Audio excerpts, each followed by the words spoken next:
Hibiki Kuze meets his friend Daichi Shijima, who tells him about Nikea, an app that shows dead face clips. As they go to the train station, they see Nida Iyo, who Daichi has a crush on. And now the boys get a Nikea notification showing Hibiki dying in a train accident, but think of it as a joke. Unfortunately, the accident actually happens and Hibiki dies. However, he is given an option to live or die, so he chooses life. A demon summoning app is downloaded to his phone, and then he wakes up from the debris, after which he is reunited with Daichi. The boys find a group of werewolves attacking Nida, and she suddenly summons a demon with her phone to fight them. Daichi also seems to have this power, but he gets a weaker demon. The team escapes, and Hibiki figures that this is the work of Nikea, after he learns that Daichi and Nita were given the same options. As they get out of the station, news reports mention a wide-scale disaster, and then an organization named JP's takes over. Their commander Sako Makoto worries that Judgment Day is here. Suddenly, an umbrella monster called Dubhei attacks the city. Nida summons her demon, but it loses quite easily, and then they see Daichi dying via a Nikea notification. The incident seemingly plays out in real life as well, when Daichi runs a truck into Dubhei. Fearing the worst, Hibiki summons a tiger demon named Byakko that is able to kill Dubhei with ease. Luckily, Daichi is shown to have been saved by Nita's pixie. Now, Sako greets the team and takes them to JP's headquarters. Our heroes goes on to meet JP's leader, Yamato Houtsuin, who doesn't seem to have any emotions. Then Hibiki is taken to the control room, where Sako tells him about the supernatural beings called Septentrion. Yamato reveals that Byakko is a supreme demon of the Chinese constellation, so Hibiki is a valuable asset. He also says that there are 6 more Septentrion that must be defeated to save the world. Hibiki is asked to join JP's and offers to provide his cooperation if his friends are released. However, when they are taken to Nita's town, there isn't much left and Nita fears the worst. The team goes to an emergency shelter, and Sako leaves after that. Suddenly, a bird monster appears and attacks everyone inside. Hibiki summons Byakko, and he takes down lots of monsters, but they keep piling up, so Sako returns and uses her divine demon to help. An intense battle breaks out, and then Byakko unleashes a surge of electricity to kill all of the monsters, while Sako destroys the phone that's summoning them. Our heroes decide to join Yamato, and he tells them about Dr. Fumi Kano, who has gone missing. The team goes to look for her, and meets Kujo Hinako and Keita Wakui in the process. They continue their search, while Keita goes after a demon he spots. Suddenly, JP's main bureau is attacked, and they activate their defenses but get hacked. They try to figure out what's going on, and then Kujo sees Keita dying on Nikea. Our heroes head to the location they saw in the clip, and find Keita facing off against several monsters using his demon Berserk. They join in on the battle, and Byakko helps Berserk with their opponents. Daichi's demons are useless in the battle, and things get tricky, so Yamato decides to use the untested Almadel virus to hold off the monsters, and then Nita finds the culprit to be a brainwashed Kano. The demon Bodis attacks Nita, but Keita saves her. Now Hibiki uses Byakko as a decoy for Berserk to kill Bodis, and then Daichi stops the virus. However, Bodis reappears and launches a brutal attack on Hibiki, while Kano completes the hack. Unfortunately, Keita sacrifices himself for Hibiki and dies in the process. The team laments Keita's death, but Yamato calls Hibiki to provide backup as they deal with a new Septentrion named Merak. JP's attacks the monster, but it launches countermeasures and dominates the fight. Daichi and Nita are held on the sidelines as Merak completely destroys an entire defensive unit. Hibiki loses his patience and goes to fight Merak by himself. Kujo and her team also begin their attack, but they struggle. Then Byakko comes in and gives a good fight, but then Hibiki is attacked, so the tiger demon saves him, but the others are killed. Hibiki gets emotional, and then Alcor meets him. He reveals that Nita has taken the battleground, and it angers Hibiki. Nita wants to prove herself, so she summons the goddess Kikuri. An intense battle follows, but Kikuri eventually loses against Merak. Things get tricky, but then Hibiki arrives and Byakko unleashes a red blast of electricity to savagely destroy Merak. However, Merak tries one final attack before dying, but then a man named Ronaldo saves Hibiki and asks him to join his team of insurgents. The JP's Nagoya branch is taken over by the insurgents, so Daichi and Nita decide to go there to find Hibiki. Then, they receive an Ikea notification saying Hibiki will die. Yamato remains unconcerned about the situation, while Kano gets to work on fixing the system. Now we meet Jungo Tori and Airi Ban, who decide to help JPs by infiltrating Nagoya. Later, Nita and Daichi run into an insurgent team and help them fight some demons. As the monsters continue to arrive, Hibiki summons his new Phoenix Suzaku to burn them down. After that, Hibiki meets Ronaldo, who reveals that Yamato wants to establish his own rule, and that his snooping around almost got him killed. Then Hibiki is taken to the command center, where he learns that another Septentrion is coming. As the team comes together to deal with the monster, a flashback shows Yamato as a child, as he begins his journey in JP's by summoning the lion demon Cerberus. We also see that he and Alcor were friends back then. Alcor meets Yamato again in the present, and then they have a brief argument. After that, Yamato sees a death face clip and panics. Ronaldo's team decides that the enemy will appear at Central Park, so they plan accordingly. Later we see Hibiki talking to a nurse named Otome, and they discuss Yamato's tactics. Daichi and Nita also arrive and tell Hibiki about the death face clip. He is thankful, but asks his friends to leave as he doesn't want to put them in danger. However, they refuse to abandon him. Meanwhile, Airi and Jungo unleash their cat demons to attack the insurgents, so Ronaldo meets them. Airi wants to fight him, and Hibiki tries to stop her, but suddenly, the Septentrion Fecta appears. Emergency measures are deployed and Ronaldo gets his team to attack it, but Fecta doesn't take any damage and disrupts the barrier. Hibiki uses Suzaku to attack it with some support from Nita's Kikuri and Otome's Sarasvati, but Fecta splits into two and defeats them with a powerful beam. Luckily, Yamato appears with Cerberus and the Lion Demon unleashes a finisher blast to destroy the monster. JP's regains control of the base thanks to Kano, and then Yamato asks Hibiki to come back to his side.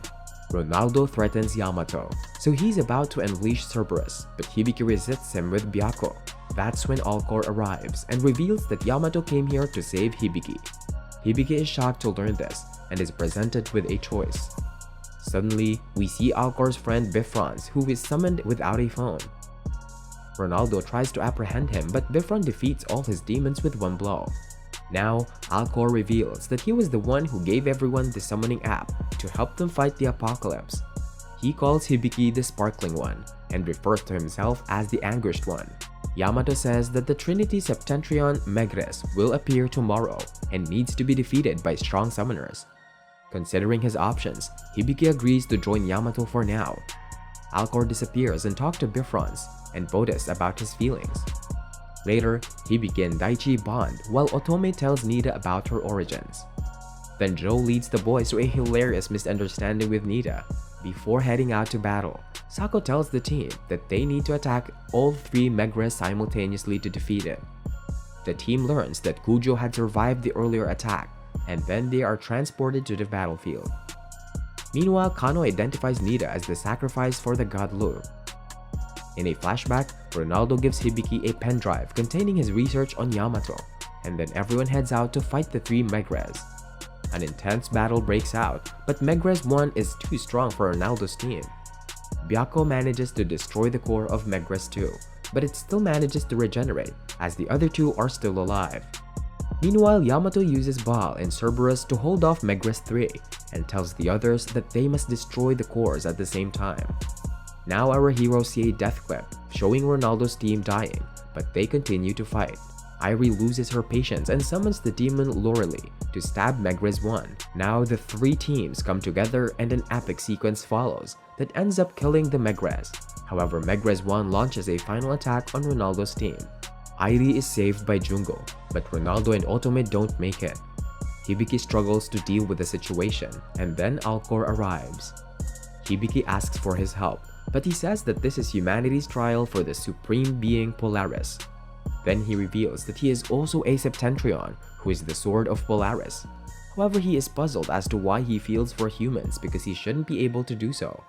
Then Alcor shows Hibiki the void that erases everything in its path. The next day, Hibiki wakes up next to Alcor. He reveals he used to be Yamato's friend, but he gave up on him when he turned his back on humanity. Hibiki asks Alcor to join him, but he says that he can't directly oppose Polaris as he's simply a mechanism. Hibiki agrees to hide him for now, but then Daichi and Nita enter the room.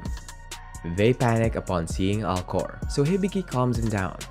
Now Kujo and Airi are asked to handle the 5th Septentrion, Alioth. Nita and Daichi guard Alcor, while the others get into action when Alioth manifests in the ionosphere. The girls summon Kama and Shiva to tackle the monster, and Shiva easily manages to destroy Alioth's core, but its shell falls on the city of Sapporo. Innocent lives are lost, but Yamato says there wasn't any other choice. Later, Hibiki goes through Ronaldo's info and learns that Yamato only wants to survive the trials so that he can rule the world with the power of Polaris. There's a feast later in the night, but an argument breaks out. Yamato doesn't care for Hibiki's sentiments, so he leaves and says that everyone will have to obey him eventually. Now Sako goes to Nita and tells her that she must sacrifice herself to summon Lu. After being told that her sacrifice will save the world, Nita decides to go ahead with it. The next day, Alcor makes breakfast for everyone, and they enjoy it thoroughly. Alcor meets Yamato later and asks him if it's necessary to sacrifice Nita to beat the Septentrion Mizar. However, he doesn't care as he only sees his comrades as pawns. Now Nita is prepared for Lu by Kano, and we learn that Mizar can replicate endlessly. Despite Hibiki's protests, Yamato goes ahead and summons Lu. They only have 160 seconds before Nita is killed, so Yamato transfers his consciousness and uses Lu to manifest the dragon Shako. Shako destroys Mizar with ease, but then Nita's mind collapses and Lu takes over her body. Hibiki goes to save her, but he's attacked, and then Lu heads towards Yamato to take revenge for being used as a tool. Luckily, Hibiki makes it in time to block the attack. Now Yamato summons Baal to kill Lu, but Hibiki tries to stop him. Baal defeats both of his demons, and then Lu attacks Yamato, but Hibiki saves him and unleashes his true powers through Ryumyaku and blocks the attack. Now Hibiki tries to appeal to Nita and reaches out to her consciousness. After an emotional sequence, he miraculously saves her and defeats Lu. However, he collapses after that and is taken to be treated. Alcor tells Bodis and Bifrons that he has decided to side with the humans. Bodis threatens him, but is killed easily. Now our heroes spend some light-hearted time together, but then they see a Nikea clip of all of them dying. The last Septentrion, Bennett Nash, arrives, so the team prepares for the final battle. Meanwhile, Hibiki thinks back to his happier memories with Daichi and his parents. Bennett Nash begins his attack, and Yamato holds it off with his Ryumyaku powers. Everyone's demons unite and take down the monster in a dangerous battle, but it heals and sends them back using disruption waves. Kano uses her demon to stop the waves, but she is killed in the process. Bennett Nash goes crazy and kills Airi, Jungo, and Kujo, while Yamato struggles to fight it. Things are about to get scary, but Hibiki arrives and saves the others. His demons lose rather quickly, so he uses his powers to fight Bennett Nash. Now, Hibiki and Yamato unite their barriers, but it's of no use, as Bennett Nash is too strong for them. Luckily, Daichi summons the elite demon Jack Frost, who knocks it down. The three summoners unite to finally defeat Bennett Nash, and Yamato celebrates, but Hibiki challenges him. Yamato threatens to kill everyone, but then Alcor arrives. He says that he will kill Yamato out of his own free will and entrust the world to Hibiki. An intense battle follows between the Forgotten Friends, and Hibiki wants to stop them, but he collapses from the weakness. Alcor states that Hibiki has made him a human as they battle, and then death face clips show that both Yamato and Alcor are going to die. Sako goes to help Yamato and declares that she loves him. Yamato struggles as even Cerberus is defeated quite easily. He's about to be killed, but Sako sacrifices herself for him. Yamato finally expresses some emotion and summons the demons Nebiros and Zhao Gongen. Alcor faces off against them, but is defeated, and then he has a final chat with Yamato, where he asks him to consider changing his mind. Yamato remains arrogant, so Alcor grabs him and kills them both. However, Yamato is shown to have survived, and then the transport terminal awakens, so he goes to meet Polaris. Hibiki wants to stop him, but he sends his demons to attack. Nita and Daichi hold them off and allow Hibiki to go ahead. However, the void consumes them as well, and then Hibiki confronts Yamato. They summon Cerberus and Byakko, who get into a fierce battle. They also argue over their moralities, and then Yamato states that they are merely pawns of Polaris. As the demons continue to fight, and Hibiki states that he doesn't want to live in a forced world. However, Yamato states that he has to shoulder all the responsibilities. Hibiki manages to connect with Yamato for a while, and this allows Byakko to defeat Cerberus.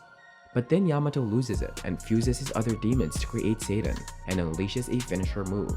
Luckily, everyone else's demons arrive to help Hibiki, and he combines all of them to create Lucifer. Satan struggles against Lucifer, so Yamato tries a final attack, but Hibiki hugs him instead. Yamato is finally defeated, and then Hibiki tells Polaris his wish. Now everything is back to normal as we see Hibiki and Daichi together. They meet Nita at the train station and become friends instantly. A funny version of the Nikea clip arrives, and Hibiki worries that events will repeat themselves, but they don't. That's when he realizes his duty and rushes to meet Yamato. As we see everyone else happily living their lives, Hibiki meets Yamato, who says he has no friends, but smiles when he sees him. Hibiki falls to his knees, relieved that the world has a better future. And that's the end of the show. Like, share, and subscribe for more amazing content, and hit the bell icon for notifications. See you later!